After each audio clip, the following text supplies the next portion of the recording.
are you saying, based on your lecture today, that eating animal products, beef, chicken, dairy, eggs, and fish, results in higher blood cholesterol, and higher blood cholesterol is correlated with higher rates of dementia or Alzheimer's? Yes. I heard a debate on the Joe Rogan podcast between Chris Kresser and Joel Kahn. And in it, what Chris Kresser was saying was, look, there's been 9 studies on people who lived a long time, and there wasn't a higher death rate. He was saying that even if people had higher dietary cholesterol, it didn't mean it meant higher blood cholesterol, but even if it did, it wasn't necessarily correlating with higher death rates. So he was making it that it wasn't a problem having higher cholesterol rates.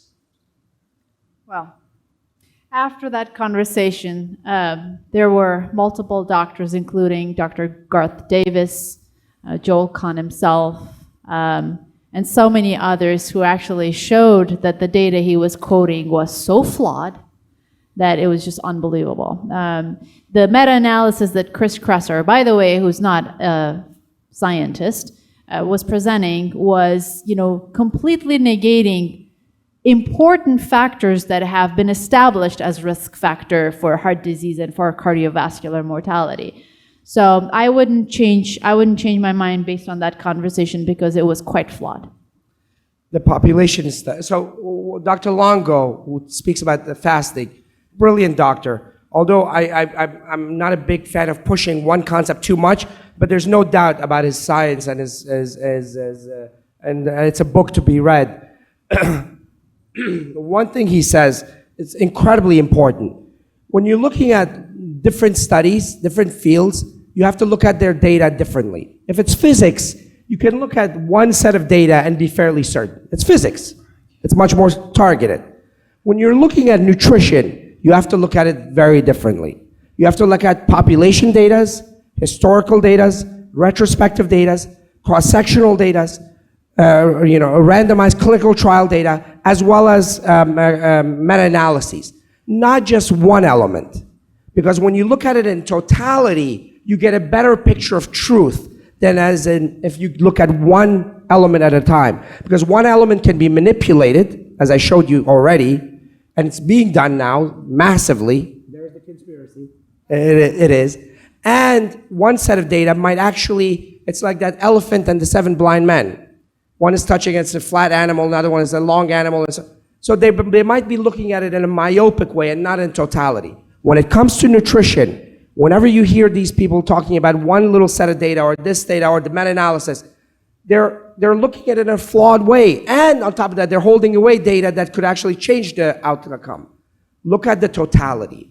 Population study after population study shows that cholesterol and fat has led to dementia.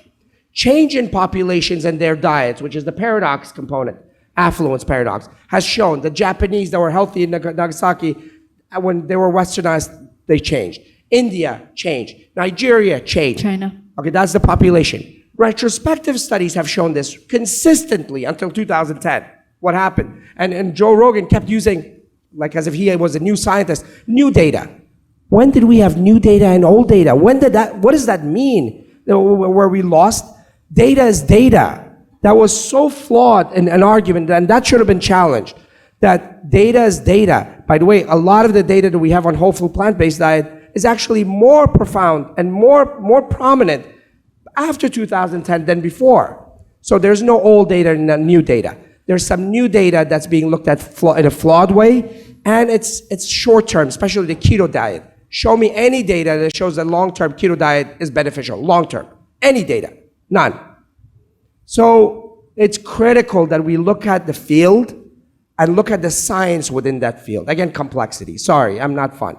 But it's the complexity that we have to look at. It's not going to be found in one study or somebody saying that this is a new data that's come out and shown us this.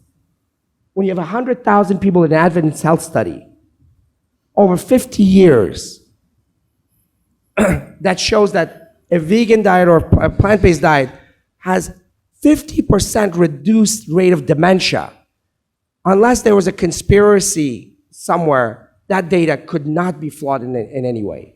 And they say and there's many other studies like that.